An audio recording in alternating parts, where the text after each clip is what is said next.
Hi, Extension Writing team. This is your week 2 task. Thanks to everyone who came to our live WebEx on Wednesday. If you couldn't, that's okay. It doesn't matter.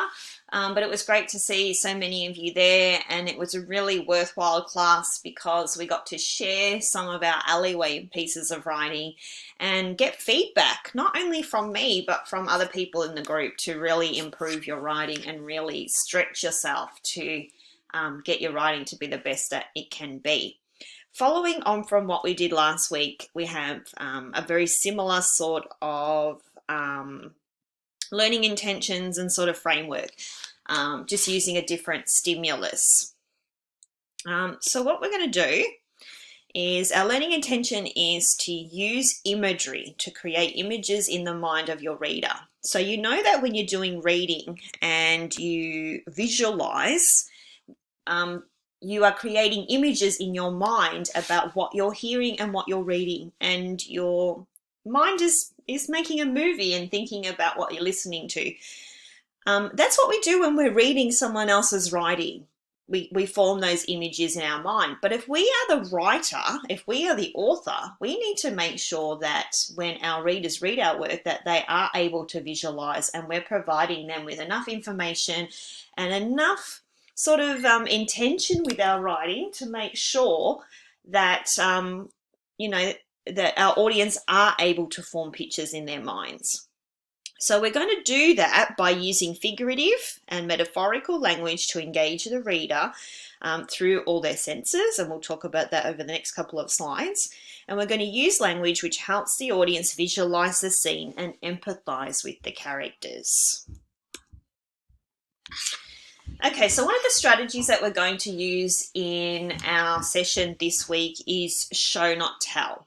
So show not tell is a technique to help students write so that they are able to create a picture or movie in the reader's mind by showing instead of telling what has happened.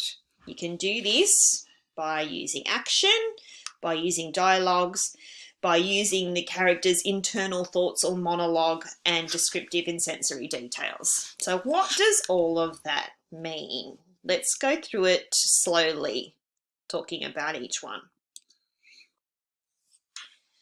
So we've got Amir was very angry.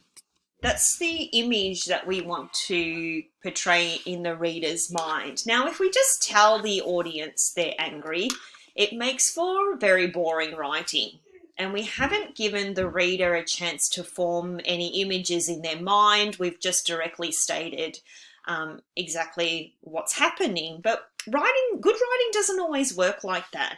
We want to build up what the reader is thinking about, and we want to provide them with enough details so that they're able to form an image in their mind themselves. And not everyone's image is going to be exactly the same, but the reader will use things that they already know about, so they'll be able to make connections to things that they already know, and then use your writing to build on that and perhaps empathize with things that have happened to them and draw on their own experiences.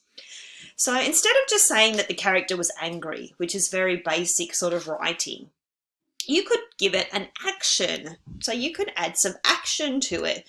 So grabbing the key, she stormed out, slamming the door closed. She jumped into the car, started the engine, and was set to leave. Now, we are never explicitly told in that sentence or series of sentences that the character was angry, that Amir was angry. But we can infer that by the way that she grabbed the keys and slammed the door and stormed down. When we've got dialogue, that is dialogue between a couple of different characters. Now, with our first part of our writing this week, we're actually only got one person, one character, so they're not going to actually be able to engage in dialogue with other characters, but that could happen further along in our story. So dialogue just means the talking between a couple of characters. I will never believe you again! Exclamation mark. She barked at him at the top of her lungs. Again, we're not directly told that the character was angry, but we can infer this by the harshness of the "I'll never believe you again" exclamation mark. We all know that barked. We all know that top of the lungs means really shouting it. So our character that we're going to look at today is going to have a lot of internal thoughts, a lot of things that the character is thinking inside their mind. Now, we can't know what's going on in other people's minds unless you express it through your writing. So when you're doing your writing for me this week, I really want you to imagine yourself as the character. Put yourself in the situation and sort of sit with it for a minute and think about how you would feel if it was you, and really try and describe it. Really try and not just describe the actions and what's happening, but the feelings of the character and this kind of internal monologue or internal thoughts that are going on for the character in terms of how they're feeling.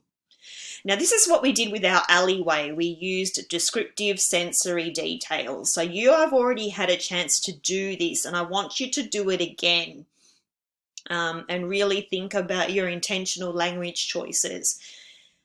So this, remember, we're talking about someone being very angry. She was shaking like a leaf. Her whole body quivered with uncontrollable rage.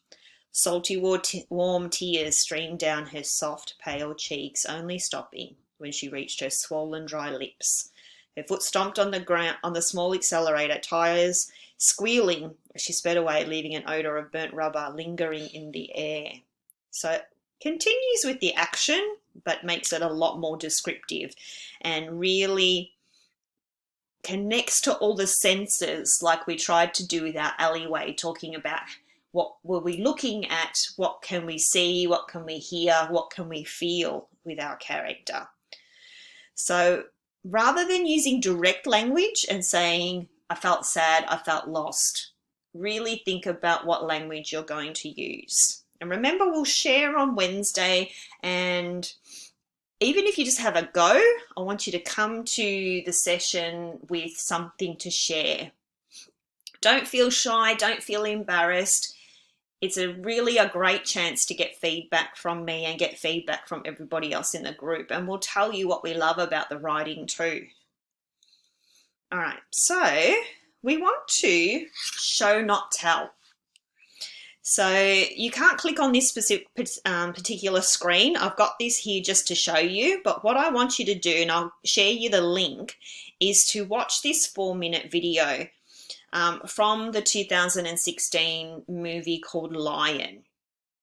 Now, just to give you a little bit of background on this, this is a true story of a little boy who lived in India, and he became lost or separated from his brother. So this is a scene of him. He's about 5 or 6 years old, and he's at the train station waiting for his brother, and he fell asleep. And he ended up getting on a train and being separated from his brother and being lost. So we are going to watch the scene. So if you click on your little YouTube link there, it will take you to this scene from the movie. It was actually a novel or a book first that was then made into a movie. I want you to write. So your task is to do a couple of things for me. So the first thing what I want you to do is sit with the emotions. And what that means is to think back to when you were little. Did you get lost in a shopping centre or a park? Most kids do from time to time. It might only have been just for a few seconds and then you noticed your mum was there and everything was okay. But think back to just that instance when you were lost. How did it feel? How the panic spread over your body, how maybe tears welled up in your eyes. I really want you to sit and think about the emotions of a little 5-year-old person and being lost. Now you are Saru, you are the boy in the video, and you have just woken up on a bench and you are alone and you can't find your brother anywhere. Use your senses to describe what you see and hear. This is deeply emotional. Think about what words you could choose to convey the panic and the fear Saru would have been feeling. Write your own version of the scene. 2 or 3 well-written paragraphs. Let's probably 3 is a bit too much. How about we go for 2 well-written paragraphs? You are Saru, so everything is going to be I. We want to show and not tell. So don't say I am lost, I am sad. Really think about how you can convey the emotions like we did in this scene here. We don't ever say we're angry. So we don't want to say I'm lost, I'm sad. Think about what other ways, like we did here, the salty warm tears are streaming down your soft cheeks. That could be a different way of you know, maybe screaming or yelling back and forth. How do we convey this panic of being lost? Running up and down till your feet hurt, searching. Now, what I've also given you, that's the end of our slideshow. I'm going to give you a link to the video, but I'm also going to give you a link to a couple of pages of his real story. Let me get it up for you. I'll just close that one for us. Okay, so I'm going to also give you this extract.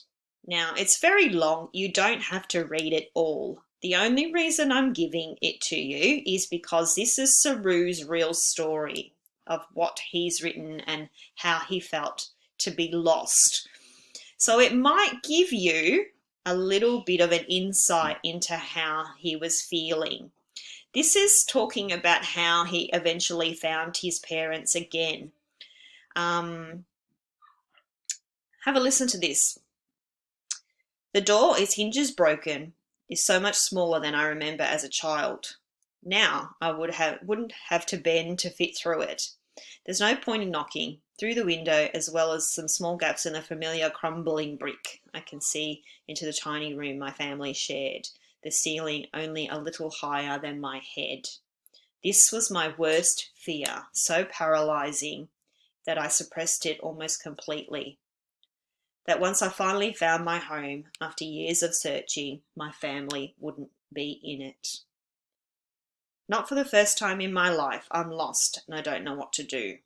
This time I'm 30, I've got money in my pocket and a ticket home, but I just feel like I did on the railway platform all those years ago. It's hard to breathe, my mind's racing, and I wish I could change the past.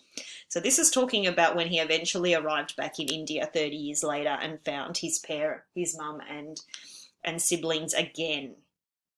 So it's just a little extract. You can read as much as you like. If you don't need to use this extract, you don't need to use it. You can just watch the video and make your paragraph from there. So remember, your paragraph is going to be about how you're going to convey the panic of being lost. So watch the video, really sit with the emotions and think about what you're feeling, and be ready to come to the share session with your 1 or 2 paragraphs.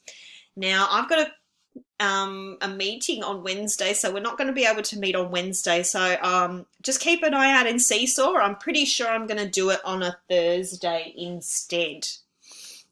So apologies for that, but we will have our share session. Just keep an eye out. It'll probably be at a different time than usual. All right, can't wait to read them. Very excited.